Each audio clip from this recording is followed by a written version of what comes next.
కరివేపాకు కారం ఎలా తయారు చేయాలో చూసేద్దాం రండి. కావాల్సిన పదార్థాలు ఇందులో నేను చింతపండు రాయటం మిస్ చేశానండి, చూసుకోండి.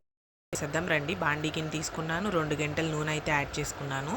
ఇప్పుడు దీంట్లోకి పచ్చెనగపప్పు అయితే యాడ్ చేసుకుంటున్నాను.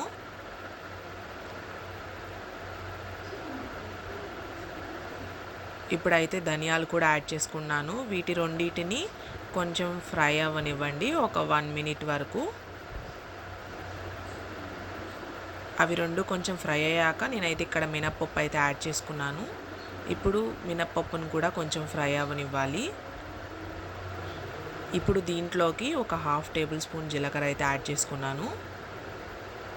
చూస్తున్నారు కదా,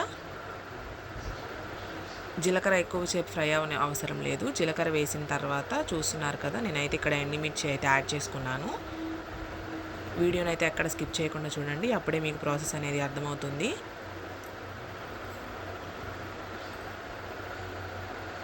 ఎండుమిర్చిని అయితే ఇలా 1 మినిట్ వరకు ఫ్రై చేసుకోవాలన్నమాట.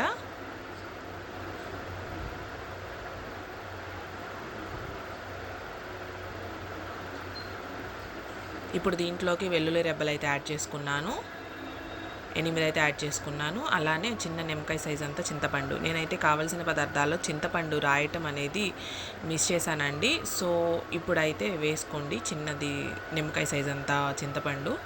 చూస్తున్నారు కదా, ఇప్పుడు వీటిని ఇలా ఒక్కసారి ఇలా తిప్పేసుకున్న తర్వాత కరివేపాకు చూస్తున్నారు కదా, నేనైతే ఇక్కడ చిన్న కప్పుతో 4 కప్పులు కరివేపాకు అయితే యాడ్ చేసుకున్నాను అనమాట.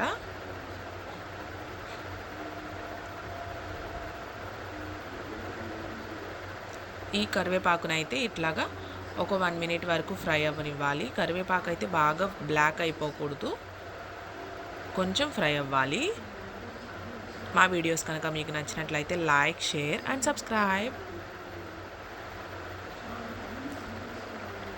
చూస్తున్నారు కదా, ఇలా ఫ్రై అయితే సరిపోతుందండి. ప్రాసెస్ అంతా కూడా లో ఫ్లేమ్లో మాత్రమే చేయాలి, హై ఫ్లేమ్లో చేయొద్దు, అప్పుడైతే మొత్తం మాడిపోతాయి. సో లో ఫ్లేమ్లో అయితే చేసుకోండి. చూస్తున్నారు కదా, ఇప్పుడు దీన్ని అయితే ప్లేట్లో పక్కకి పెట్టేసుకొని ఆరబెట్టేసుకున్నాను అనమాట. అది చల్లగా అయిపోయిన తర్వాత మిక్సీ జార్లోకి అయితే తీసుకున్నాను. ఇప్పుడు దీన్ని అయితే మిక్సీ అయితే వేసేసుకుంటానండి. దీంట్లోకి కళ్ళుప్పు కూడా వేసుకోవాలి, టేస్ట్కి సరిపోను. కళ్ళుప్పు వేసుకున్న తర్వాత దీన్ని అయితే మిక్సీ వేసుకోవాలండి, పొడిలాగా అయిపోవాలన్నమాట. చూస్తున్నారు కదా, ఇప్పుడైతే నేను వేసేసానండి. మిక్సీ వేసేసాక అయితే మీకు చూపించాను, చూడండి ఎలా ఉందో అని.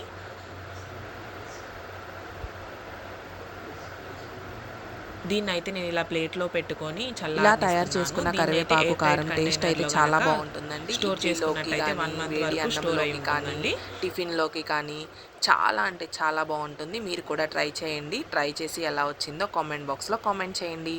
మరిన్ని వీడియోస్ కోసం ఛానల్ని సబ్స్క్రైబ్ చేసుకోండి. Thank you for watching.